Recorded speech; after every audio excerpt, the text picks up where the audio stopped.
Well, hello, my friend. Welcome back to another episode of the From Chaos to Peace podcast, where I talk about how clutter is so much more than you think, and we put a spiritual twist on clearing that clutter to get organized.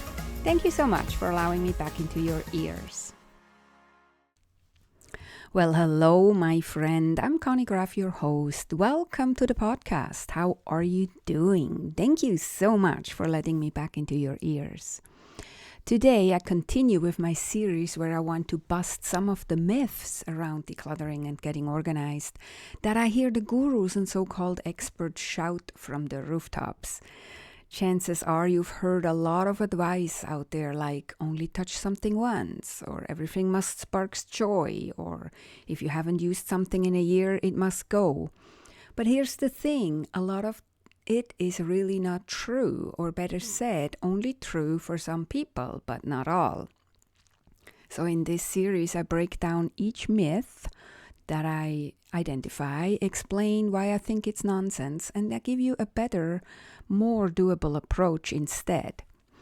So the first in the series was episode 260, where I talked about myth number 1, that decluttering is a one-time event. Then last week in episode 261, I talked about myth number 2, a clutter-free home equals a clutter-free mind. Now we move on to the next bull camouflaged as a sacred cow, and that is myth number 3, you must declutter in a specific order. And I try to keep it a bit shorter than last week, but I think this is a really important one too, because I get this question a lot, is where do I start even, or how do I do it correctly? And sure enough, there is plenty of gurus out there that tell you exactly where to start or exactly how to do it. And there is a right way and a wrong way, and that there is a right order and a wrong order. And I don't subscribe to that. I don't do rules, as you know. And so I come in here and I want to bust this myth and say there is really no universal right order or universal right way to do it. The real secret is really finding your own way, the one that works for you, the one where you flow, and also the one where you avoid the one mistake that so many people make, and that is taking on too much and then crushing and burning, right? So let's get into it, and let's take a moment to look at some of the advice from the experts out there. So not picking on anybody, really, just taking these famous people and their approach and saying why I think it's not working. So the first one I want to tackle is Marie Kondo, who says we need to declutter by category. And so you may have heard of the KonMari method, how she calls it, by Marie Kondo. She's very famous. She wrote a book and sold millions of books. And she suggests that you need to declutter by category and not by room. And yet also you need to start with clothes and then move on to books and then to papers and so on. And finally, you go to the sentimental items. And her reasoning is that by starting with easier categories, like clothes in her words, you'll get more practice and develop the right mindset before tackling the tougher sentimental items. And while I totally agree with starting with easier categories, my experience of working with clients is that clothes are not at all an easy category, especially not for women. So what happens to you if clothes are for you the hardest category and you want to follow Marie Kondo's approach? You probably stay stuck. And then her next category is books, which again, in my experience, is not such an easy category to tackle. I had clients that referred to their books as being their friends. And so it's not as simply, Marie makes it sound, right? And I think she even has a rule of how many books you're even allowed to have, which doesn't work for a lot of people who love books, right? And there's nothing wrong with loving books. And so that is one example of strict rules. The next example I want to tackle is Peter Walsh and also Fly Lady Marl Silly. They say you need to declutter room by room or space by space. So their approach starts with big areas like your living room or your bedroom, and then you're working your way down to smaller spaces like your desk and your kitchen drawer. And they believe that when you clear a space, it gives you the momentum to tackle the next one. And again, in general, that's true, and I agree. And I do know that once a weight lifts off your shoulder, you are more motivated to clear some other areas, and it does give you momentum. But starting with big areas like the living room or the bedroom and then working your way around down to smaller areas, that seems very overwhelming to me. And what if you're not feeling ready to face the living room or the bedroom for that matter, right? And then also another objection I get a lot is I don't have enough time to declutter. So now just imagine if you think you need to start with the whole living room, you for sure think you don't have enough time to start. And then a third example I want to mention here is the minimalists. And they don't go by category or by room, but they have a challenge that talks about amount of items that you declutter at any given time. So they have this challenge where on the first day you let go of one item, the second day you let go of two items, the third day you let go of three items, well then on day 30th you let go of 30 items. So in their system it's less about an order or about a space, but building momentum. That's their whole deal. And this sounds really like fun, but I think it can quickly become overwhelming when you have to find 10 items to declutter because it's day 10, right? Don't even think about day 20 or 25 or 30 where you have to find that many items to declutter. So if someone manages to keep going with this challenge, they have decluttered 465 items in the 30 days. But those are 465 items they were not able to declutter before. Like they couldn't even start. So why would they all of a sudden be able to, on day 10, be able to declutter 10 items and on day 25 items, right? I'm really not sure about this. It does sound like a lot of fun. What I want to allude a little bit to is like it might be fun to some people. And what I could think of, and I have this quiz where I say, figure out your dominant element that comes from astrology: fire, earth, air, and water. And I could see totally that this minimalist 30-day challenge is like catnip for fire types, right? It's a bold challenge. There is a little bit of momentum. It feels like a game. So as a fire type, if you are one, you might love that because it's fast-paced and it's competitive and it gives you maybe bragging rights at the end if you manage. But if you're an earth type, that's most likely not going to work for you because it feels totally overwhelming, and you probably look at the whole approach and say, where is the structure? Where is the plan? Where is the logic? So just this is a little bit of transition into what I want to say, because what I want to say is you want to explore and find the right approach for you. Because in my opinion, there is really no universal right approach to clearing clutter or to doing anything for that matter, right? Every single person's journey is different, and that is okay. We are all different. We can compare ourselves, but only for inspiration, not to compare ourselves and then make us wrong. And while the gurus might have their methods, they might not work for you, but that doesn't mean you're wrong or you're doing it wrong or you're lacking something. it's because that is not the approach the approach for you. So what could be the approach for you? As I said, as a fire type, you are action oriented, bold, quick to start, but also easily bored. So for you, a good match could be a challenge. Daily increasing items, maybe, yes, but also maybe setting a timer and clear as much as you can in that time. Maybe just set the timer for 5 minutes or 10 minutes and just like compete against yourself and make it a game and try to declutter as much as you can in the few minutes.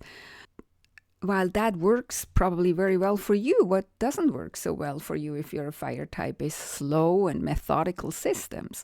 Because if it's too structured or it takes too long, you most likely lose interest. And there is nothing wrong with you. That's just how you're wired, right? So pick the right approach. Now let's look at the next type. It's the earth type, and the earth type is very practical and grounded and likes systems and needs time to do things and wants to have a plan. So a good match might be the room by room structure, and it because it is logical and it is kind of like we start in this room and then we take the next room and then we take the next room. They also might love checklists and timelines and spreadsheets and all this, right? So that's, if you're an earth type, then that's where you thrive, right? And where you probably struggle with is open-ended challenges like this 30-day challenge I just mentioned above that might work really well for a fire type. Also, maybe just the advice of just start somewhere and move on from there might not really work that well for you, because you also then think, well, where is the plan? Where is the structure? And with what do I start and where do I continue? So again, there's nothing wrong with you. You just need to find the right approach. An air type, or as an air type, you're very idea driven, you're a quick thinker, and you're also easily distracted, and you need flexibility. So for you, a good match or a good approach actually would be maybe decluttering by category that Marie Kondo suggests, but only if you keep it loose and if it appeals to your logical brain. Also, another way, what I often talk about is the few minutes a day system. So light and quick and easy to jump around with no pressure. That's also something that works for air types very well. What instead doesn't work very well for you if you're an air type is anything that is too rigid or too linear, because you need variety. And you'll mentally float away in the middle of it if it doesn't appeal to you, if it's not fun, if it's not light enough, right? So again, find the right approach. And lastly, the water types, they're so emotional, they're intuitive, they're sentimental, and they're so deep feelers. So for you, if you're a water type, you might want to do more guided decluttering where you get emotional support. If you do it on your own, you might want to journal. You might need rituals around it, or even the moon cycle based clearing that I talk a lot about in my newsletter, right? And another thing could be just like one sentimental item a week. That could maybe be an approach for you. Something slow and emotionally safe, right? That's what you need as a water type. And what you really might struggle with is the fast-paced challenges that the fire type loves so much, or the really rigid planned approach that the earth type strives when they're doing it. Because you need time, your letting go takes time, and you need the emotional spaciousness of doing it. So find the way that works for you if you're a water type. And so now I want to look through this lens a little bit with my approach. So while I don't have rules, right? I always say I'm a rebel. I don't have rules. I have three principles. And principle number 2, by the way, is start with the least personal area or items. And so I want to put this through the lens of the 4 elements real quick, or the 4 types. So this approach to start with the least personal area or item, which is principle 2 of my 3 principles, right? It works for fire types who love speed and momentum, because starting with the least personal item or stuff lets them move fast without getting bogged down in tough decisions. It also works for earth types who love a plan, because they are worried to regret giving something away without having it planned out before. So starting with the least personal area and plan which area that is and go from there, that puts them at ease and gives them more clarity. It also works for air types who tend to overthink, because keeping it light and starting small and in the least personal area helps them stay in motion and not to get stuck in their heads with overthinking and paralysis, right? And then it also works for the water types who are so emotionally connected to so many things in their life.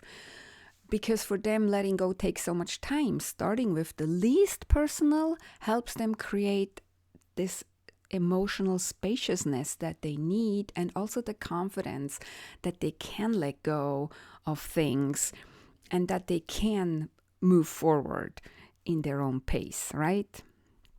Now, I just want to give you a short word of caution about that term, the least personal area, because, for example, I worked once with a client and we started in the laundry room, and most people would agree that the laundry room is not a very personal space, but well, it turned out to be very different for this client. For her, this was a very personal area, as it turned out, because she kept stacks and stacks of towels that she had collected on her travels around the world in the laundry room.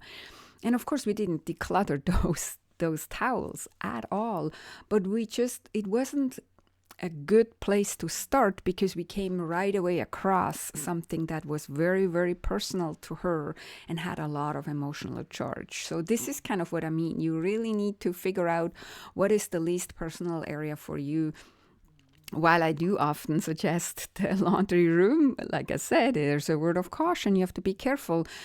Another place where it might be an easy place to start for you is the bathroom or the kitchen. But again, if you're a cook, if you're a chef, if you love to cook, the kitchen might not be the least personal area for you. So don't overthink it. I think when you hear this, you will know right away what is the least personal area for you, or what is the most personal area for you, right?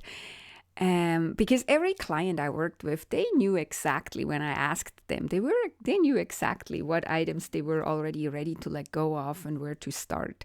They just didn't trust their inner intuition, right? But trust your inner intuition, because you know. And then start in the least personal area. And a few minutes a day keeps the chaos away, remember? And you will be surprised how quickly you can get some momentum and get rid of some stuff that is easy to part with. The trick, of course, is to actually do it. To actually do something, right? Not just listening to me. It's about listening to yourself, what feels right for you, and then following the process in a way that keeps you moving. Again, not every person or every type gets started the same way or keeps momentum the same way. You want to be mindful of what keeps you stuck and instead what keeps you going, right? And the minute you start noticing that you feel stuck, you need to go back to the drawing board and figure out, okay, how could I do it easier? How could it be more fun? How could it be less daunting, right? And so the main message of today is, don't get sidetracked by someone else's rules about where to start. Find out what way feels good and aligned with you. Trust yourself and go at it. So that's it for today's myth busting. I hope this helped and you feel more confident about tackling your clutter in your own way and finding your own flow. And if this episode resonated with you, I'd love to hear your thoughts. You can screenshot the episode and share it on Instagram or on Threads. Tag me. My handle is I am Conny Graf. Or you could send me an email at conny@connygraf.com. I would love to hear what you think about this and what myth also you heard that you maybe want me to bust. Maybe I don't have it on the list yet. Okay, that's it for today. See you next time for another decluttering myth that I want to bust.